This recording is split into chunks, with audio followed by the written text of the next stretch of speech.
Hello everyone, welcome back to my YouTube channel Markets from my eye. Let's discuss what all has happened today in the market. Today was a very brutal day in the index. In fact, after gapping up so much, market कहीं move ही नहीं किया and ऐसे दिन जो हैं बाजार के जो ऐसे दिन होते हैं वो सबसे इम्पोर्टेंट डेज होते हैं अपना रिस्क मैनेजमेंट का प्ले जो है वो दिखाने के लिए कि how wonderfully you can manage your risk. आप अपना ट्रेड कितना अच्छा मैनेज कर सकते हैं, आप कितना बेटर जो है वो न ट्रेड करने की अर्ज को रख सकते हैं। बिकॉज अगर आप आज का बाजार देखेंगे तो कुछ डिस्कस करने लायक नहीं है इसमें। सिंपल है कि भाई वो बाजार एक रेंज के बीच में रह गया। अगर आप इसको देखते हैं, सो ये हमारा निफ्टी बैंक का चार्ट है, ये आप देख सकते हैं, मेरा धन का प्लेटफॉर्म है और ये ना निफ्टी बैंक का चार्ट है। अगर हम इसका हाई लो भी मैनेज मार्क करते हैं तो सब कुछ करने के बाद हम ये देख सकते हैं कि the entire move was for 239 points full. ऊपर नीचे अगर आप पूरे दिन का गेम देखेंगे तो वो खाली 239 पॉइंट्स के बीच में था। इवन दो इतनी अच्छी रैली के बाद बाजार गैप अप हुआ बट बाजार कहीं गया ही नहीं। सो मॉर्निंग में अगर आपके पास कुछ ट्रेड है तो आप कर सकते हैं। रेस्ट तो उसने तो ऐसा था कि बार बार बुलाया और स्टॉप लॉस दे दिया, बार बार बुलाया और स्टॉप लॉस दे दिया। तो चलिए फिर भी हम जो प्रैक्टिस अपनी रोज करते थे वो प्रैक्टिस हम आज भी वही प्रैक्टिस करेंगे। देखते हैं। मैं आपको ये बताऊंगा कि मैंने कौन से ट्रेड्स लिए और मेरा दिन कैसा रहा। मेरा दिन कुछ खास नहीं रहा, मेरे को बिल्कुल लॉस तो नहीं हुआ। मतलब जो भी, मतलब थोड़ा मोड़ा पैसा हमने बना लिया, गया कुछ नहीं। जैसा जो डेली टारगेट्स होते हैं वो मैं अचीव नहीं कर पाया। और बस इसी इसी चीज की अपने को एक अच्छा है कि भाई बाजार कहीं नहीं गया तो हमने लॉस नहीं किया। सो ऐसे दिन हम बच गए, दैट्स इट। तो ये बहुत ही इम्पोर्टेंट होता है ऐसे दिन को देखना। सो अगर एक काम करते हैं, हम इसको सारे जो चार्ट्स हैं इनको आज प्रॉपरली देखते हैं कि फुल स्क्रीन पे देखते हैं कि वो क्या कर रहे थे। बिकॉज यहाँ से आपको थोड़ा बेटर अंडरस्टैंडिंग मिलेगा। सो मॉर्निंग में मैंने रिलायंस ट्रेड किया था, क्योंकि कल आपको याद होगा, कल मैंने अपने यूट्यूब वीडियो के अंदर में बोला था कि कल का रिलायंस का मूव इतना अच्छा था कि सब कुछ छोड़ के रिलायंस ट्रेड कर लेना चाहिए था। अगर आप यहाँ पे देखते हैं तो कल का रिलायंस का मूव इतना अच्छा था कि आपको खाली रिलायंस का ट्रेड ही काफी सारे पैसे दे सकता था। तो एज अ ट्रेडर आज जब रिलायंस स्ट्रांग है, अब रिलायंस अपने डे हाई के ऊपर ओपन हुआ है, ठीक है। रिलायंस अपने डे हाई के ऊपर ओपन हो रहा है। रिलायंस के अंदर वॉल्यूम भी अच्छा है, डे हाई के अंदर ओपन हो रहा है, रिलायंस के अंदर वॉल्यूम भी अच्छा है। So I waited for a place to put a stop loss, कि मेरे को क्या स्टॉप लॉस देखने का मौका मिलता है, रखने का मौका मिलता है। As soon as I saw कि रिलायंस में कुछ मूवमेंट नहीं है, और ये candle, when I saw this candle,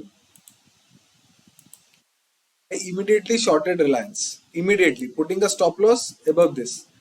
ये खाली कैंडल देख के ही आइडिया पड़ गया कि गैप अप होने के बाद भी इसमें स्ट्रेंथ नहीं है and it can come down very fast. So पहला target with the first days low, और जो ये दे सके उतना।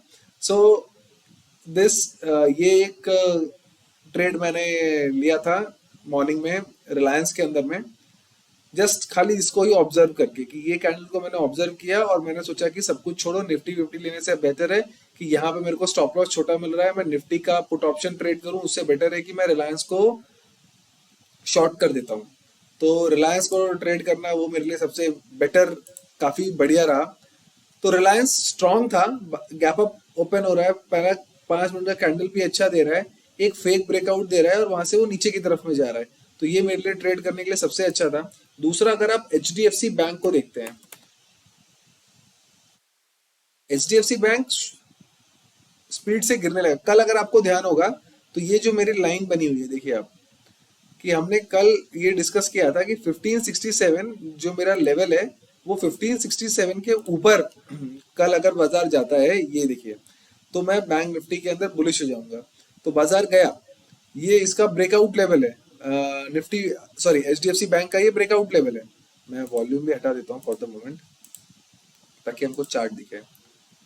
तो कल हम यही डिस्कस कर रहे थे कि इस लेवल के ऊपर जब बैंक निफ्टी जाएगा तो मेरे को बैंक निफ्टी परचेज करने में मजा है। एचडीएफसी बैंक ने ये सेम लेवल पे ब्रेकआउट दिया है। आज अगर आप देखते हैं एचडीएफसी बैंक ने उस ब्रेकआउट के लेवल के नीचे क्लोज दिया नहीं है। तो एचडीएफसी बैंक इस ब्रेकआउट के पास इस अरे मुझसे ये मिस हो गया क्या?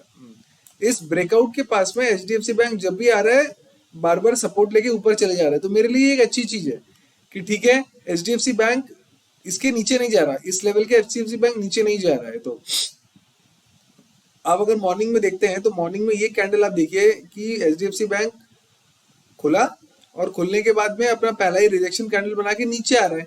तो आपको ये चीज का अंदाजा हो जाएगा कि आपको बैंक निफ्टी में कम से कम बुलिश नहीं होना है, क्योंकि हम एचडीएफसी बैंक के अगेंस्ट ट्रेड नहीं लेते हैं। ठीक है। और अगर आप निफ्टी आईटी देखते हैं, निफ्टी आईटी कल का जो हाई है अगर आप उसको देखते हैं, इसीलिए मैंने इसको किया है, कल का हाई है वहां पे गया, रिजेक्ट हुआ, स्ट्रेट अवे डाउन। ठीक है। तो निफ्टी के अंदर भी एक एचडीएफसी बैंक नीचे जा रहा है, रिलायंस नीचे गया था, और निफ्टी का एफएमसीजी ने एक अच्छा ब्रेकआउट दिया था, डाबर बहुत ही अच्छे तरीके से ऊपर जा रहा था। खैर वो ट्रेड तो मैं नहीं कर पाया बट बता रहा हूँ। अब एफएमसीजी भी नीचे गया है, डाउन है, ये उसके लिए रिसेंट स्विंग है। और ये लेवल जो है ये रिसेंट स्विंग का लेवल है एफएमसीजी के लिए। और एफएमसीजी भी आज जो खुला और खुलने के बाद में प्रीवियस डे के लो के पास में अपना जा रहा है। तो मेरे को ये आइडिया है कि जब अगर ऐसा हो रहा है तो एटलीस्ट अगर आपको निफ्टी 50 ट्रेड करना है आप निफ्टी 50 ट्रेड कर सकते हैं, और आपको निफ्टी बैंक अगर ट्रेड करना है तो निफ्टी बैंक ट्रेड कर सकते हैं, क्योंकि आज ऑलमोस्ट सारी चीजें एक साथ ही चल रही हैं। तो ये कैंडल्स जो है ये कैंडल्स आपके डेज टारगेट को करने के लिए बहुत मतलब इजी है, ये दो ट्रेड आप कर सकते हैं ये वाले। तो इस वक्त मैंने इंडेक्स ट्रेड करना प्रेफर नहीं किया था, मैंने रिलायंस को शॉर्ट करना जो है वो ज्यादा प्रेफर किया, और उसने मुझे ठीक ठाक पॉइंट्स दे दिए। उसके बाद मॉर्निंग में मैंने कुछ नॉन डायरेक्शनल ट्रेड्स भी एग्जीक्यूट किए थे जिनका कुछ खास अच्छा रिजल्ट नहीं आया था। अगर मैं आपको बताऊं तो टी बैंक, इसमें मेरे को 20-23 पॉइंट्स मिले हैं। तो जब मैंने देखा कि निफ्टी बैंक किसी तरफ जा नहीं रहा है, ठीक है, तो इसके ऊपर का कॉल सेल कर दीजिए, इसके नीचे का पुट सेल कर दीजिए। ठीक है। तो अगर आप देखते हैं ये वाला लेवल, और अगर आप देखते हैं ये वाला लेवल, तो मैंने 1048 के आसपास में इसको सेल कर दिया था। और मैंने 1048 के आसपास में मैंने उसको सेल कर दिया था। 1048 के आसपास से मैंने सेल कर दिया था। मैंने एग्जैक्टली ये स्ट्राइक प्राइस को नहीं सेल किया था, मैंने, अगर आप जाके मेरे ट्विटर पे देख सकते हैं, मैंने 4200 ये लेवल का कॉल शॉर्ट किया था, और 39,700, यानी मेरे हिसाब से बाजार अगर इस रेंज के बीच में रह जाता है, यानी यहाँ पे और इस रेंज के बाजार बीच में रह जाता है, तो मुझे कुछ ना कुछ पैसा मिल जाएगा। तो यही ट्रेड ने मेरे को आज after Reliance and HDFC bank, मैंने एचडीएफसी बैंक भी ट्रेड किया था जब वो मेरे कल के लेवल के पास में आ रहा था, तो मैंने उसको ट्रेड किया, बट उसने कुछ दिया नहीं, मतलब पूरे दिन फंसा के रखा, और कुछ दिया नहीं उसने।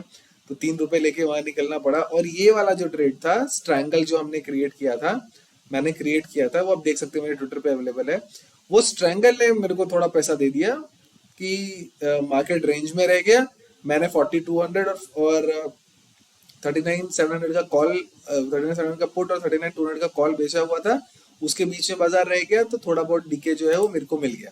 ठीक है। तो एक तो हमने ये ट्रेड कर लिया। दूसरा सबसे इंपॉर्टेंट क्या रहता है, दूसरा सबसे इंपॉर्टेंट चीज ये रहती है कि अगर आज आप किसी आप स्ट्राइक प्राइस को भी अगर देख रहे हैं, तो स्ट्राइक प्राइस जो है वो वीवैप से कुछ खास बाउंस ले नहीं रहा है। अगर आप इसको प्रॉपरली अगर देखेंगे ना, तो आज पहली बार जब बाजार 200 पॉइंट के रेंज के बीच में है, तो मुझे तो कुछ खास काम करना ही नहीं चाहिए। तो मेरे को बहुत सिंपल है कि मेरे को खाली 4 ही स्ट्राइक प्राइस देखनी है आज के दिन के हिसाब से। मेरे को खाली 4 स्ट्राइक प्राइस देखनी है, दैट विल बी, ये नहीं, मैं बताता हूँ आपको, मुझे खाली 4 स्ट्राइक प्राइस में इंटरेस्ट है, और किसी स्ट्राइक प्राइस में मेरे को इंटरेस्ट नहीं है।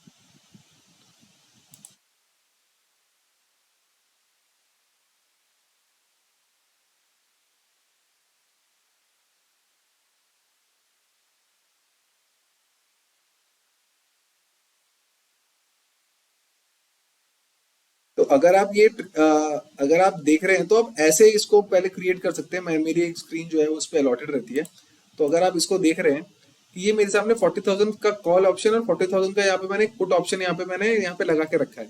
तो मेरे को बैंक निफ्टी का जो भी मूवमेंट है उसको मेरे को इसके साथ में ट्रैक करना है कि मेरा का चार्ट मेरे को क्या कह रहा है। अब आप अगर ध्यान देंगे तो प्रीमियम तो बहुत फंसा देगा। अगर आप इसको देखिए तो क्या ये आज वीवैप को कॉल ऑप्शन जो है, क्या आप देख रहे हैं वीवैप को ये बहुत ज्यादा रिस्पेक्ट कर रहा है? बिल्कुल नहीं कर रहा। अब यहाँ देखिए, ये मेरा ऑरेंज कलर की जो लाइन है ये मेरा वीवैप है। क्या कॉल ऑप्शंस जो है वो वीवैप को कुछ सपोर्ट कर रहे हैं? बिल्कुल नहीं कर रहे। क्या पुट ऑप्शंस क्या वीवैप को कुछ खास सपोर्ट कर रहे हैं? थोड़ा बहुत कर रहे हैं, लेकिन डेफिनेटली ये कॉल्स और पुट्स कुछ बेहतर वीवैप के सामने कुछ कर नहीं रहे। तो ये मेरे को मालूम, और हमने ये चीज कल भी डिस्कस करी थी कि बहुत इंपॉर्टेंट है कि आप स्ट्राइक प्राइस के वीवैप से भी जो प्राइस एक्शन डेवलप हो रहा है आप उसको भी ऑब्जर्व करिए।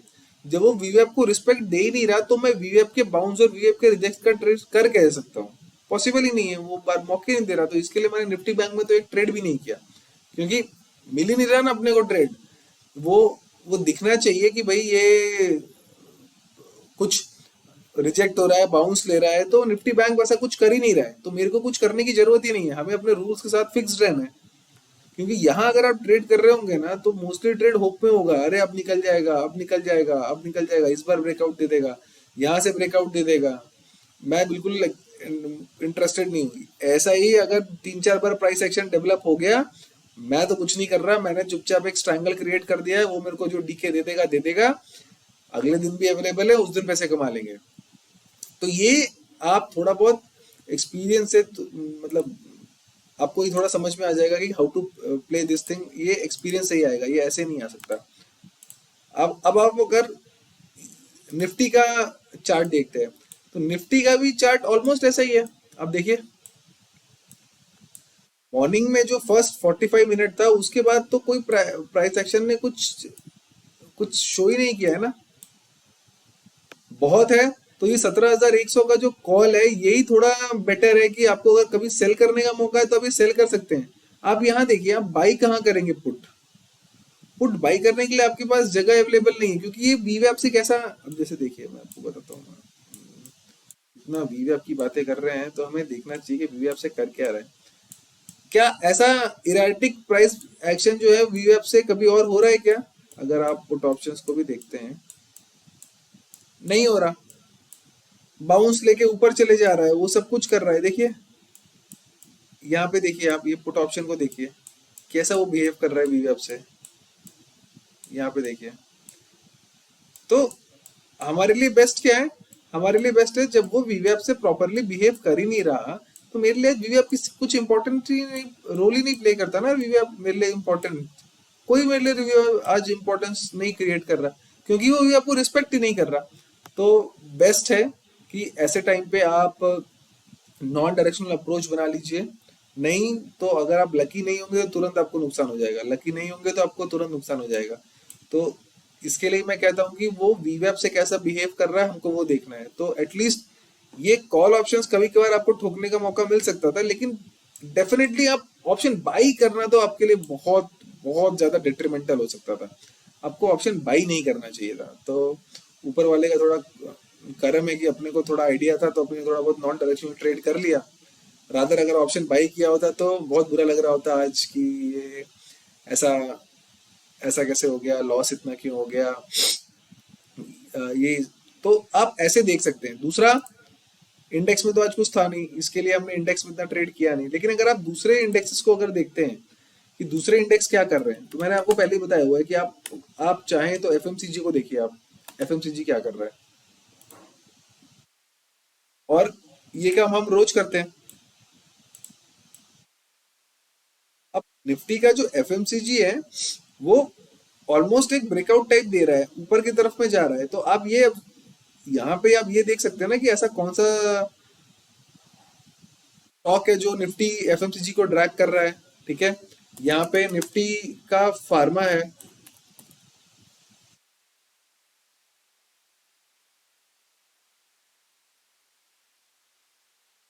निफ्टी का फार्मा इतना अच्छा यहाँ पे खुला और उसके बाद यहाँ पे गया है, तो कौन स्टॉक है जो निफ्टी फार्मा को ट्रैक कर रहा है, एफएमसीजी को ट्रैक कर रहा है?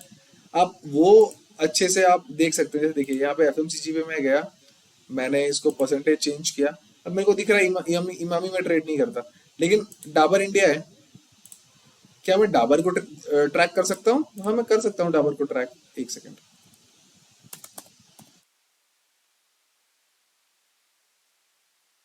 इसने पोस्ट 230 235 के आसपास में उसने एक ब्रेकआउट दिया हुआ है। तो आप ये इधर देख सकते हैं, HUL, हिंदुस्तान यूनिलीवर है, हैवी वेट है वो। क्या कर रहा है वो आके वीएफ से रिजेक्ट होके यहाँ से ऊपर जा रहा है, अब वो ट्राई कर, लेकिन हाँ ट्राई मत करिए इसमें, क्या वॉल्यूम वगैरह इतना था नहीं, पता नहीं, मुझे तो लगता है कुछ ब्लॉक डील वगैरह रही होगी। अदरवाइज ये वॉल्यूम बड़ा इराटिक है। ये देखिए, ये वॉल्यूम बहुत इराटिक है। ऐसा कैसे कि यहाँ पे कुछ वॉल्यूम नहीं है और यहाँ पे अचानक से 2 लाख का वॉल्यूम है? सो इसमें वो भी हो सकता है। तो अगर आप सन फार्मा देखते हैं, सन फार्मा देखिए, तो आप ऐसे अगर इसको ऑब्जर्व करके ट्रेड कर सकते हैं तो कर सकते हैं। रेस्ट आज का दिन तो खाली पैसे बचाने का दिन है, कि जो जो भी बंदा जो है, जो आज रुका नहीं होगा ये सोच के कि भाई चलो मेरा 10,000 का लॉस हो गया, अब जो भी रिकवरी है वो कल किया जाएगी, या जो नया पैसा बनाना है वो कल पैसा बनाना है, वो आज ही रिकवर करने के चक्कर में होगा तो 10 का 20 दे चुका होगा। कि वैसे ही वेडनेसडे है, ऑप्शन का प्राइस पिघलेगा भी बहुत फास्ट। तो यही था। आज तो आपको खाली वेट करना था कि भाई 2 3 स्टॉप लॉस लग गए तो बंद। इसके लिए हम कहते हैं कि कम ट्रेड लो, और कम ट्रेड लो उसका एक यही फायदा है कि आपको कम ट्रेड्स मिलेंगे, कम ट्रेड्स मिलेंगे तो कम स्टॉप लॉसेज हैं, और 3 स्टॉप लॉस लग गए तो बंद, सिस्टम ही बंद। तो उसका बेनिफिट आपको आज मिलेगा। अगर आप रिकवरी वाले उसमें रहेंगे कि भाई मेरा 10,000 का लॉस हो गया है, मैं इसको रिकवर कर लेता हूँ, तो गया। 10 के बजाय 10 रिकवर करने के लिए 10 और के 20 और दे सकते हैं आप। तो आज का दिन ऑलमोस्ट ऐसा ही था। आपको ज़्यादा सोचने की ज़रूरत नहीं है, बस ऐसे दिन आते हैं, बस ऐसे दिन में आपको खाली अपना ज़्यादा लॉस ना हो उसको ही मैनेज करना है, और कुछ नहीं। बस आपने ये सब दिन अगर मैनेज कर लिया तो जिस दिन ब्रेकआउट आ रहे हैं उस दिन तो अपने लूट लेंगे। खाली हमको ऐसे दिन में इस ऐसे दिन को मैनेज करना है कि ऐसे दिन हमारा कॉन्फिडेंस ना तोड़े, ऐसे दिन हमारे मन के अंदर डाउट ना लेके आए कि यार ये चीज़ बहुत खराब है, ये तो फालतू है। ऐसा नहीं, खाली ये दिन मैनेज करिए, there will be much better days जहाँ पे आप और अच्छे ट्रेड्स कर पाएंगे। और हमेशा एक चीज इसको बना के रखिए कि अगर आपको स्टॉक इंडेक्स के अंदर कुछ नहीं मिल रहा है ना, सो आपका हाथ ना इतना तेज चलना चाहिए ना कि you should figure it out कि भाई स्टॉक में तो कुछ ना कुछ मिल जाएगा मेरे को। तो अगर आप सेक्टर देखते रहेंगे कि भाई फार्मा क्या कर रहा है, एफएमसीजी क्या कर रहा है, कौन ब्रेकआउट दे रहा है, कहाँ कौन कौन सा स्टॉक है जो खींच रहा है, तो वहां पे छोटी क्वांटिटी के साथ जाके कुछ ना कुछ आप अटेम्प्ट करने का ट्राई कर सकते हैं। तो यही था। आज तो कुछ डिस्कस करने के लिए नहीं, क्योंकि बाजार में कुछ हुआ ही नहीं है तो क्या डिस्कस करेंगे। तो आज डिस्कस करने के लिए भी कुछ खास नहीं है। तो ठीक है, देखते रहिए एंड देखते रहिए मेरा YouTube channel, and please trade safe. हमारे को ट्रेडिंग में सेफ्टी बहुत इंपॉर्टेंट है। Today was the I definitely agree, today was not the great day. Morning का 45 मिनट्स अगर निकाल दें तो उसके बाद there was nothing in index, in fact nothing anywhere, to be very honest. So अपना रिस्क मैनेजमेंट को चेक पे रखिए, मनी मैनेजमेंट को चेक पे रखिए। आज के दिन आपको ये एकदम एहसास दिला देगा कि क्यों 3 स्टॉप लॉस और डे वाला हिसाब किताब बहुत अच्छा है, कि मेरे 3 स्टॉप लॉस अगर लग गए तो मुझे बंद कर देना चाहिए। आज का दिन आपको उस चीज का पूरा रियलाइजेशन दे देगा। आपको पहले कभी लग सकता है कि अरे ये फालतू चीज है, लेकिन आज का दिन ही आपके लिए सबसे अच्छा। आज मैं कितने सारे बायर्स को जानता हूँ जो आज हर बार ब्रेकआउट ट्राई कर रहे हैं, अरे वी आपके ऊपर आ गया, अब जाएगा, अब जाएगा, अब जाएगा, नहीं गया, नीचे आ गया, बार बार 20 30 रुपए का स्टॉप लॉस देना, 300 400 क्वांटिटी पे, कब 20,000 25,000 का लॉस हो जाएगा पता भी नहीं चलेगा आपको। और वो कॉन्फिडेंस लेके जाएगा सो अलग। सो उससे बेटर है कि आप सेफली ट्रेड करें, और और ऐसे ही है। हर बिजनेस में ऐसे दिन आते रहेंगे, ऐसा सब कुछ होते रहेगा। तो बस हमको प्रोसेस पे भरोसा रखने का है, और अपनी नॉलेज को और प्राइस एक्शन के को देखने के एक्सपीरियंस से अपने को कुछ बेटर ट्रेड्स लेने का ट्राई करते रहने का है। ठीक है, आज के लिए इतना ही रखते हैं, and thank you very much, thank you.